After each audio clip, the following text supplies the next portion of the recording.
He is being like a huge fort of darkness towered. Around it, her life grew, and oceans, the sea, she's surrounding him like that. A while, the shade survived, defying heaven. Still there, assailing in front, oppressing from above, a concrete mass of conscious power. He bore the tyranny of her divine desire. He is able to still bear that tyranny of her divine desire. What is the tyranny of her divine desire? She has already spelled out. Relieve the radiant God, relieve the soul, etc., etc. That is the divine desire. The tyranny of her divine desire. A pressure of intolerable force weighed on his unbowed head and stubborn breast. Light, like a burning tongue, licked up his thoughts. Light was a luminous torture in his heart. Light caused a splendid agony through his nerves. His darkness muttered, perishing in her place. See, this is poetry. Light like a burning tongue. Light was a luminous torture. Light caused a splendid agony. That is sheer poetry, you see. Her mastering word commanded every limb and left no room for his enormous will. The saint pushed out into some helpless space and could no more re-enter, but left him void. His will also now has left completely. See. His will has gone now because he was governing by that law. You see. His spirit had bowed, the will was still there. He called to night, but she fell shuddering back. She, night, shuddering. He called to hell, but suddenly it retired. Hell retired. He turned to the inconscient for support from which he was born. So the birthplace of this thing is from the inconscient. His vast sustaining self. It drew him back towards boundless vacancy, as if by himself to swallow up himself. He called to his strength, but it refused his call. His strength now refused himself. He called to night, he called to hell, he turned to inconscience. Nobody could help him. The mighty mother was standing there. How can night oppose her? How can hell oppose her? Now, there is a difference between night and hell. Hell belongs to the vital part of life, inconscience, where nothing exists. He can't, he is seeking refuge. Can I go there? Can I stay there? Against the power. He called to his strength. His body was eaten by light. His spirit devoured. At last, he knew defeat inevitable and left crumbling the shape that he had worn. He had put on a shape.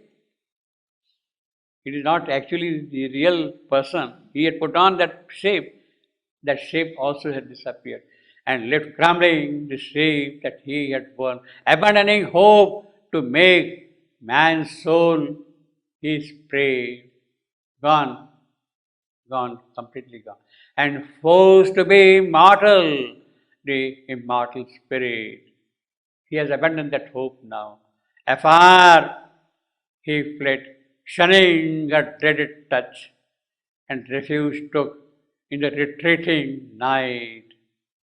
Night is receding back, back, back. In the dream twilight of the simple world, the dire universal shadow disappeared, vanishing into the void from which it came. So that shadow, that death has really appeared from the void. That is his birthplace. That dire universal shadow disappeared, vanishing into the void from which it came, as if deprived of its original cause, the purpose for which he is there, that original cause, that has been knocked off. So there is no base, support on which he can stand now. As if deprived of its original cause, the twilight realm passed, fading from their souls. There stands for Satyavan and Savitri. And Satyavan and Savitri were alone, but neither stirred. Between those figures rose a mute and invisible and translucent wall. So he has gone away. That does not mean that Satyavan and Savitri have joined together. The spirit of Satyavan is there, behind is Savitri, in between was standing death. He has gone away. It does not mean that they have joined together. There is a translucent wall between them still existing. What is that wall? That is what he is going to describe. Translucent wall and invisible. So I can't describe it as invisible. A mute, invisible, translucent wall. In the long, blank moments past, nothing could move. All waited on the unknown, inscrutable will. So, the invisible, translucent wall could be this unknowable, inscrutable will. No. No, because No, they wait, wait. it is separating them. They are waiting to that. They are waiting now. Yeah, but it's not this, the wall and separate. They are, So now it will come next time. yeah, In the next. they are waiting for the will. So, So the wall makes them separated. So it cannot be the unscrutable. see, he has gone away. As far as he is concerned, he is no more there. He has gone. He has disappeared into the void from which he came, vanishing into the void from which it came. As far as death is concerned, he is no more there. Now, what happened to Satyavan and Savitri is not anymore this death's concern. To hell with you now, do whatever you like. So they have to wait for what the divine invisible will is, etc., etc. That will come in the next book. Now, so the question is, has Savitri really won the soul of Satyavan back? Death has gone, has disappeared, or whatever you want to call it. Has Savitri won? Not yet. It is not. See, one thing is important. Savitri is not going to get the soul of Satyavan back from death. Because it will be the gift of death. Savitri does not want the gift of death to bring back to earth. What Savitri wants is the gift of God. So if Satyavan's soul has to come back, it should be the gift of God, not of death. Death has gone away now. So she has to receive really the gift of God, not of death.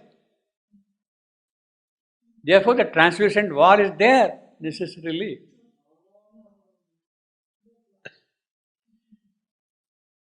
Otherwise it will be meaningless. If you are going to get the gift from death, then what are you really getting?